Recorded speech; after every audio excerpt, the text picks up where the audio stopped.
Wedbush's Dan Ives and more insights and strategies. Patrick Moorhead join us to break into the expanded cooperation between NVIDIA CEO Jensen Huang and Accenture CEO Julie Sweet, which was recently announced, because Jensen Huang actually stated that the next wave is just getting started and that he believes this will be the largest wave of industry adoption. I would like to hear your thoughts on this, Dan. We discussed industrial AI before to the break, and as that develops, we're beginning to discuss it.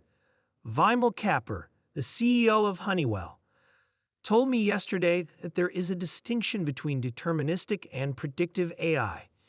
Two very different approaches, two very different results. In the next 3 years, $1 trillion in capital expenditures for AI are anticipated, and Patrick makes a really good point when he says that we are only beginning to explore the potential of AI. However, I believe that this partnership is a turning point, and based on what Julie mentioned and what you heard from Jensen, the godfather of AI, it's now the multiplier for every dollar spent on Nvidia chip, with an additional $8 to $10 multiplied across the rest of the tech infrastructure and services. You mentioned industrial sovereign AI, but that's only the beginning. We still believe that it is 9 o'clock p.m. at that AI party, which lasts until 4 o'clock a.m., and I believe that what we are witnessing is only beginning to unfold. You can see what Jensen and NVIDIA are doing, Dan, with their annual pace on platforms and technology, as well as their collaborations across many ecosystem areas that go beyond simply saying, hey, here are some chips, and instead focus on building upon our technology.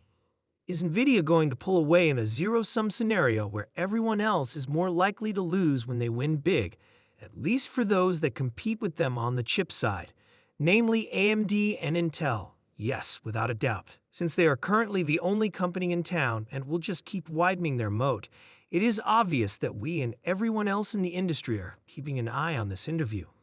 It's the Microsoft and Oracle models, and when you discuss that revenue possibility, I believe Jensen is pursuing their goal of simply gaining a larger and larger part.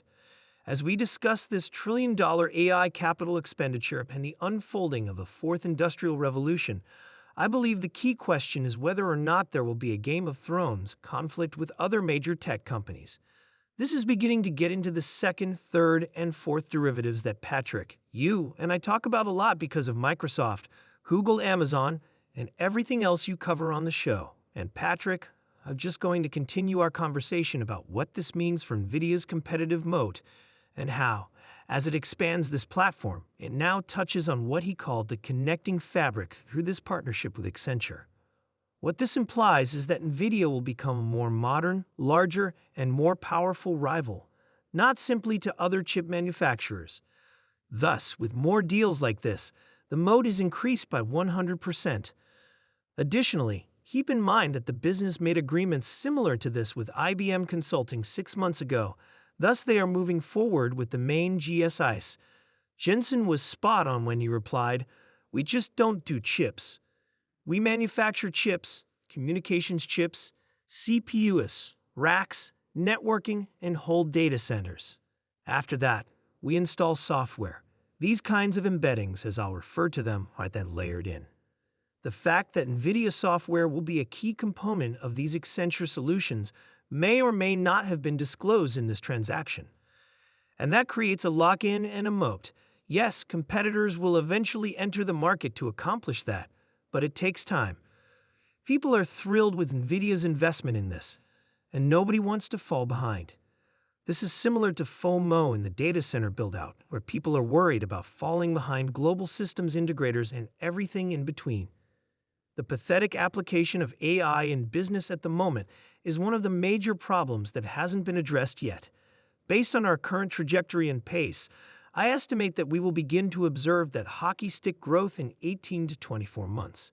Maybe it cuts down on time, but this is a deal that might make that happen. I'm hopeful that this deal will go through. Since you're far away, Pat, I'd like to hear your opinion first. It's difficult to tell because Accenture is a major go-to-market partner, and we've seen them collaborate with Microsoft. What do you believe the possible significance of this is?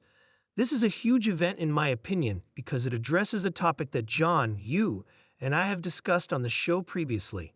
What are the long-term consequences of AI being incorporated into the infrastructure? We also discussed what needs to link and whether this connection will start the process of moving beyond infrastructure. Thus, the kind of agreement that is taking place has the ability to speed up enterprise AI, and this is significant for the industry as a whole, not just for Accenture and Nvidia. Now, let's bring in Stacy Raskin, a leading semiconductor analyst at Bernstein, to discuss the chip space in general. Hi, it's good to see you again.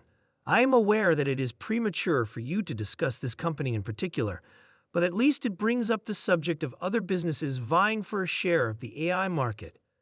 How should we see these upstarts in comparison to industry titans like Nvidia? Indeed, Nvidia faces competition in a variety of areas, which makes sense given the huge potential opportunity and the fact that all of the money is currently going to Nvidia. In addition to hyperscalers producing their own goods and startups, you also have other merchant suppliers like AMD or perhaps Intel, correct? And I believe that it's challenging for many startups because they lack scale and an ecosystem. If they make a pitch that says, "We have a chip that's better than Nvidia," I believe that's challenging because Nvidia has a chip that's better than Nvidia with every generation, along with the software and ecosystem support that goes along with it. I will refrain from commenting on Cerebras, but they are engaged in other activities. They will obviously give it their all at this point, but overall, it's a winner-take-all situation. In general, it appears to be Nvidia's game to lose, as I have stated previously. Well, it's winner-take-most, isn't it? It's not as though Broadcom hasn't performed well. The problem, though, is that its multiple has increased as it has performed better, hasn't it?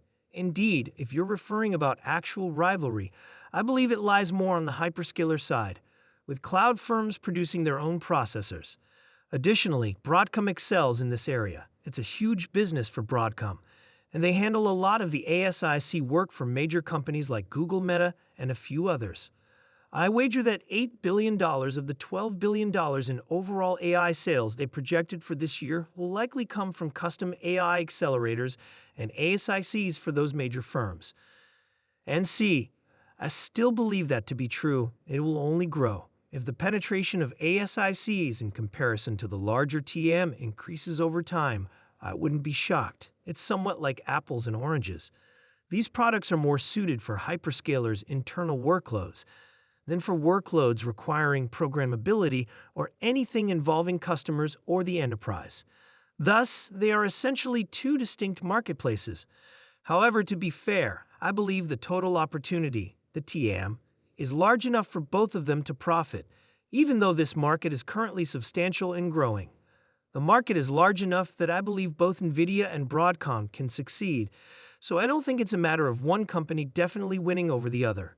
Both stocks appeal to us. However, doesn't that sort of push out AMD? This is, after all, one of AMD's more general problems. In the short term, they will be announcing several new products at an AI event in a week or two. They said they will spend at least $4.5 billion this year, so we'll see. As I've stated previously, expectations are likely to be about $5 billion, and I don't want to criticize them too much given it was $0 a year ago.